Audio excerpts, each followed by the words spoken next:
அனைவருக்கும் வணக்கம். அதிர்ஷ்டம் தரக்கூடிய பல விஷயங்கள் நம்ம சேனலில் பார்த்துட்ருக்கோம். செடி, மரம், கொடி, உயிரினங்கள். இந்த வகையில் அதிர்ஷ்டம் தரக்கூடிய அருகம்புல்ல அந்த அளவுக்கு அதிர்ஷ்டம் இருக்குது அப்படின்னா நீங்கள் நம்ப மாட்டீங்க.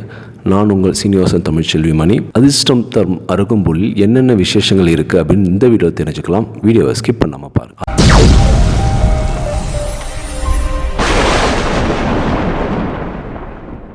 இதுவரைக்கும் இந்த சேனல் நீங்கள் சப்ஸ்கிரைப் பண்ணாமல் இருந்தீங்கன்னா உடனே சப்ஸ்கிரைப் பண்ணுங்கள். மேலும் பக்கத்தில் ஒரு பெல் ஐக்கான் இருக்கும், அந்த பெல் ஐக்கானும் ப்ரெஸ் பண்ணுங்கள். நான் கொடுக்குற ஒவ்வொரு வீடியோவும் உங்களுக்கு உடனடியாக நோட்டிஃபிகேஷனாக வந்துடும். அருகம்புல் அப்படின்னு பார்த்தீங்கன்னா மருத்துவ ரீதியாகவும் சரி, ஆன்மீக ரீதியிலும் சரி, அதுக்குன்னு ஒரு தனி இடமே இருக்குது. அந்த அளவுக்கு சிறப்பு வாய்ந்தது தான் அருகம்புல். அருகம்புல்லை பற்றி ஒரு பெரும் கதையை சொல்லலாம். ஆனால் இந்த வீடியோவில் அந்த கதையை பார்க்க போகிறதில்ல. ஒரு முக்கியமான அதிர்ஷ்டம் தரக்கூடிய விஷயங்களை மட்டும் தெரிஞ்சுக்கலாம். உங்களுக்கு எந்த அளவுக்கு பொருள் கஷ்டம், நோய், சண்டை சச்சரவுகள், அஷ்டம பிரச்சனை, சனி தோஷம், இது போல் பல விஷயங்கள் இருந்துச்சு அப்படின்னா அந்த அருகம்புல் அதுக்கான ஒரு மிகப்பெரிய தீர்வாக அமையும். ஆன்மீகத்தில், இந்து சாஸ்திரத்தில் விநாயகர் பெருமான் தான் முழுமுதற் கடவுள், ஞானப்பெருமான், ஞானக்கடவுள் அப்படின்னு சொல்லுவாங்களே. அவருக்கு பிடிச்ச ஒரு தெய்வீக ஒரு பொருள் என்னன்னு பார்த்தீங்கன்னா அருகம்புல். இந்த அருகம்புல்லை விநாயகருக்கு வச்சு நீங்கள் என்ன பிரார்த்தனை பண்ணிங்கனாலும் உங்களுக்கு உடனே நிறைவேறும். உங்களுக்கு என்ன ஒரு மிகப்பெரிய தடைகள் இருந்தாலும் அது உடனே நிறைவேறும். சங்கடங்களை நீக்கும் சங்கட சதுர்த்தி அன்று அருகம்புல் வைத்து நீங்கள் விநாயகரை வழிபட்டால் உங்கள் வாழ்க்கையில் இருக்கக்கூடிய அனைத்து தடைகளும் நீங்கும், அனைத்து கஷ்டங்களும் நீங்கும். இது ஆன்மீக ரீதியில் சொல்லக்கூடிய ஒரு விஷயம். கண் திருஷ்டி இருந்தாலும் அருகம்புல் தடுத்துவிடும். உங்கள் வீட்டில் பொருளாதார பிரச்சனை இருந்தாலும் அதை சரி செய்துவிடும். கணவன் மனைவிக்கிடையே பிரச்சனைகள் இருந்தாலும் அதையும் சரி செஞ்சுவிடும். அருகம்புல்லை நீங்கள் என்ன பண்ணணும், உங்கள் வீட்டில் விநாயகருக்கு வச்சு தினமும் வழிபட்டீங்க அப்படின்னா அந்த அளவுக்கு ஒரு மகிமை, அந்த அளவுக்கு ஒரு சிறப்பு. அருகம்புல் ஜூஸ் அது சாப்பிட்டா எந்த அளவுக்கு நன்மை தெரியுமா? நம்ம உடலில் இருக்கக்கூடிய வெப்பத்தை குறைக்கும், நம்ம உடலுக்கு குளிர்ச்சி அதிகரிக்கும், மேலும் நம்மளை உற்சாகமாகவும் சுறுசுறுப்பாகவும் ரொம்ப ஸ்ட்ராங்காகவும் வச்சுருக்கும். இரத்த சோகை அதனால் ஏற்படக்கூடிய பல பிரச்சனைகளை சரி செய்யும்.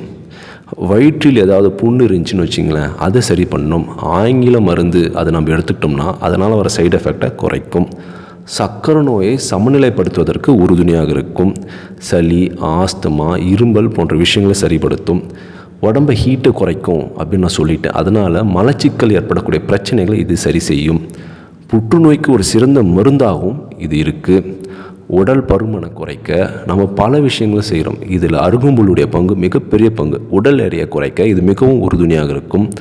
பல்லு வலி, ஈறு வலி, இனிப்பு சாப்பிட்டா கஷ்டமாக இருக்குது, சூடான ஒரு பொருளை சாப்பிட்டா கஷ்டமாக இருக்குது அப்படின்னா அருகம்புல் ஜூஸ் இந்த பல்லில் ஏற்படக்கூடிய பல பிரச்சனைகளுக்கு ஒரு மிக சிறந்த தீர்வு. அருகம்புல் சாப்பிட்டீங்க அப்படின்னா உடல் உற்சாகமாக இருக்கும், ரெஃப்ரெஷ்மெண்ட்டாக இருக்கும். இதனால் நீங்கள் நல்லா தூக்கம் கிடைக்கும். முட்டி வலி, ஜாயிண்ட் பெயின் எல்லாமே சரியாகிடும். கர்ப்பப்பை பிரச்சனை, பெண்களுக்கு கர்ப்பப்பையில் இருக்கக்கூடிய பல பிரச்சனைகளை இது சரி செய்யும். கண்ணில் இருக்கக்கூடிய எரிச்சல், கண்ணரிப்பு, கண் பார்வையை சரி பண்ண அருகம்புல் மிகப்பெரிய உதவியாக இருக்குது. மாதவிடாய் காலத்தில் பெண்களுக்கு ஏற்படக்கூடிய இரத்தப்போக்கு அதிகமாக இருந்துச்சுன்னா அதை கட்டுப்படுத்த அருகம்புல் மிகப்பெரிய உறுதுணையாக இருக்குது. சிறுநீரக பாதியில் இருக்கக்கூடிய அழற்சின்னு சொல்லக்கூடிய அந்த கழிவுப் பொருளை வெளியேற்றுவதற்கு அருகம்புல் மிக சிறந்த ஒரு உணவு. இரத்த அழுத்தம் வராமல் தடுக்கும். இரத்த குழாய் தடிமனாகவும் சிறிதாகவும் மாறுவதை இது கட்டுப்படுத்துகிறது. இந்த அளவுக்கு மகிமை வாழ்ந்த ஒரு அருகம்புல்லை நம்ம ஜூஸ் போட்டு எப்படி சாப்பிடணும் தெரியுமா? அருகம்புல் நல்லா ஃப்ரெஷ்ஷாக எடுத்து வாஷ் பண்ணிவிட்டு உங்கள் வீட்டில் இருந்துச்சுன்னா நீங்கள் பண்ணலாம். அப்படி இல்லைனா நாட்டு மருந்து கடையில் அருகம்புல் பொடி கூட வாங்கி நீங்கள் பண்ணலாம். பட் ஃப்ரெஷ்ஷான ஒரு அருகம்புல்லை நீங்கள் பண்ணிங்க அப்படின்னா அதோடைய மகிமை 100% இருக்கும். ஃப்ரெஷ்ஷான ஒரு அருகம்புல் எடுத்து நல்லா வாஷ் பண்ணிவிட்டு ஒரு அரைக்கும் அம்மிலேயோ மிக்சிலேயோ போட்டுக்குங்க. அதோட ஒரு அரை ஸ்பூன் ஜீரகம், 4 மிளகு, ஒரு டம்ளர் தண்ணி போட்டு நல்லா மிக்ஸ் பண்ணிவிட்டு, சுகர் பேஷண்ட்டு இருக்கீங்க அப்படின்னா நாட்டு சர்க்கரை பயன்படுத்திக்கலாம். அப்படி இல்லை வேறு யாராவது இருந்தீங்கன்னா நீங்கள் இனிப்பை பயன்படுத்திக்கலாம். நாட்டு சர்க்கரை மிகவும் சிறப்பானது. இதெல்லாம் பயன்படுத்தி நல்லா ஃபில்டர் பண்ணிடணும். காட்டன் துணியில் போட்டு நல்லா அழுத்தினீங்க அப்படின்னா சாறு மட்டும் இறங்கிடும். இதை வெறும் வயிற்றில் நீங்கள் குடிச்சிங்க அப்படின்னா, வெறும் வயிற்றில் இதை நம்ம சாப்பிட்டோம் அப்படின்னா நம்ம உடலுக்கு அந்த அளவுக்கு ஒரு சக்தி. நான் சொன்ன இந்த அனைத்து மருத்துவ பலன்களும் நம்மளுக்கு கிடைக்கும். அதுக்கப்புறம் ஒரு அரை மணி நேரத்துக்கு நீங்கள் எதுவுமே சாப்பிடக்கூடாது, வெறும் வயிற்றோடு தான் இருக்க வேண்டும். இந்த அளவுக்கு மகிமை வாய்ந்த, சக்தி வாய்ந்த, அதிர்ஷ்டம் தரக்கூடிய அருகம்புல்லை நாம் தினமும் விநாயகருக்கு வச்சு படைக்கலாம். இந்த அருகம்புல்லை ஜூஸ் போட்டு நம்ம சாப்பிட்லாம். இந்த அளவுக்கு சிறப்புகள் நிறைந்தது தான் அருகம்புல். இந்த தகவல் உங்களுக்கு ரொம்பவும் உபயோகமாக இருக்கும் அப்படின்னு நான் நினைக்கிறேன். இந்த இன்ஃபர்மேஷன் எல்லோருக்கும் ஷேர் பண்ணுங்கள். மறக்காமல் என்னோடய சேனலை சப்ஸ்கிரைப் பண்ணுங்கள். லைக், ஷேர், கமெண்ட் பண்ணுங்கள். தேங்க்யூ ஃபார் வாட்சிங்.